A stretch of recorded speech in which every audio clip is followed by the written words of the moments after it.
Go. Good morning, America. This is Victoria Rosedale on Channel 1 News, hoping you all had a wonderful Christmas. We will be discussing the truth about the wars at sea that are happening everywhere around the world.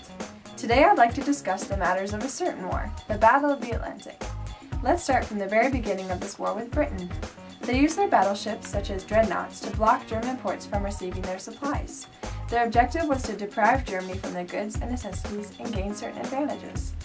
And Germany obviously was not happy, so they decided to revolt against Britain and by attacking Allied ships of Britain that were importing supplies to them.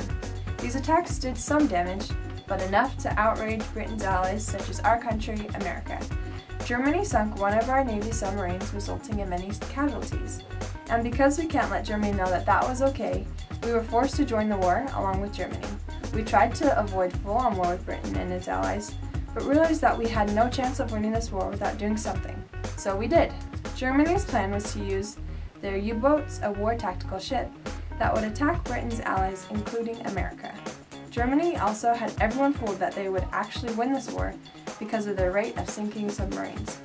But the Allies and Britain had to think of a complex plan fast. They decided to send large groups of ships in convoys, which is a strategic way of fighting on sea, to fight and beat Germany.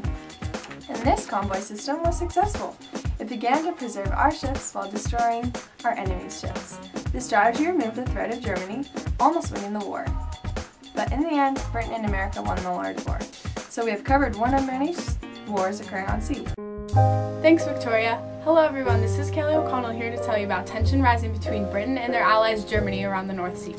Continuous North Sea battles occurred during World War I from 1914 to 1918, yet Germany and Britain seemed to stay as enemies due to the size of their opposing navies, geography issues, and German reluctance to fight. The German Navy contained ports along the North Sea, including a main port in Jade Bay, yet routes were blocked by the British. British controlled the English Channel in the south and a base port not on Scapa Flow, as seen on this map along here and here. You can also see that Britain controlled all access in and out of the North Sea.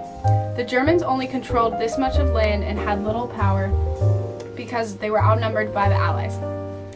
The German Navy, however, was kept from being an important factor in the war.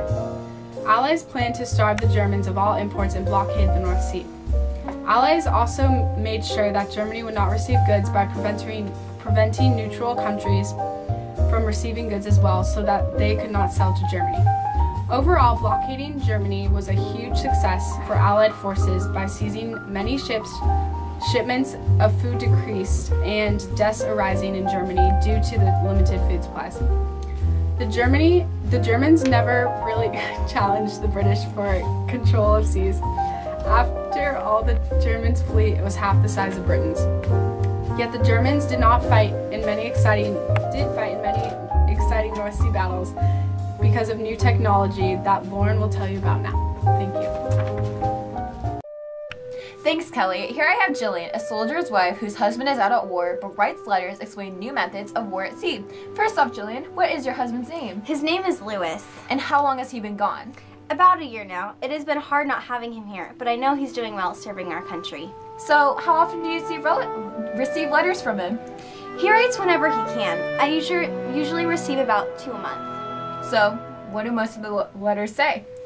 He tells me about how everything is going, how the conditions are, and how he misses me. He also talks about the new methods that have been occurring. He told me that about the new wireless communications, submarine tactics, and submarines in general. He told me that Germany is known for their submarines. So what has Lewis told you about these new methods? He told me that these new methods have been helping the country, and that they are continuing to progress. So what is interesting about these new wireless communications? Well, he told me that there was a very interesting telegraph system that helped progress into a wireless radio. The first telegraph that was ever sent was by Guglielmo Marconi in 1895. He also sent the first transatlantic wireless telegraph message in 1901. Are there any other interesting new facts about wireless communications? Lewis also told me that wireless radio was stopped because commercial wireless stations were used by the Army and Navy during war. says that wireless radio is very helpful to the Army. That sounds like a really big advantage. Has he told you anything about the submarines and their tactics? Yes, he has. He said that their tactics were new underwater listening devices and underwater explosives. That's really interesting. Have you learned anything else about submarines? Yes, Lewis has told me that in the beginning of the war, these underwater boats, or U-boats for short, were not seen to either side as an essential component to a successful Navy. Do you know anything about how they become essential to the Navy? My husband said that since they were underwater, no one could see them or know when they were coming. He also said that they could hold a lot of people and goods, such as weapons. They also could hold 4 or 5 torpedoes to each submarine. Were these submarines useful in war?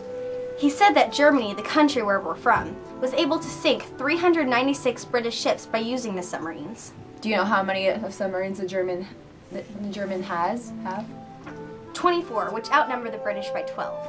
All right, well there you have it, new methods for the Great War. Thank you, Jillian, so much for being here. Back to you, Kelly. Another side story that is small yet very important is the Battle of Jutland. The Battle of Jutland happened in May 1916 and was one of the biggest battles in naval history. Between the British and Germans, both sides committed their biggest ships, and both countries met in the open sea at an area just to the west of Denmark in Jutland. The Battle of Jutland began when British first scouted group came upon Scheer's plan, and they fought out in the Battle of Jutland, which is very important. Thank you for watching Channel 1 News. See you tomorrow night.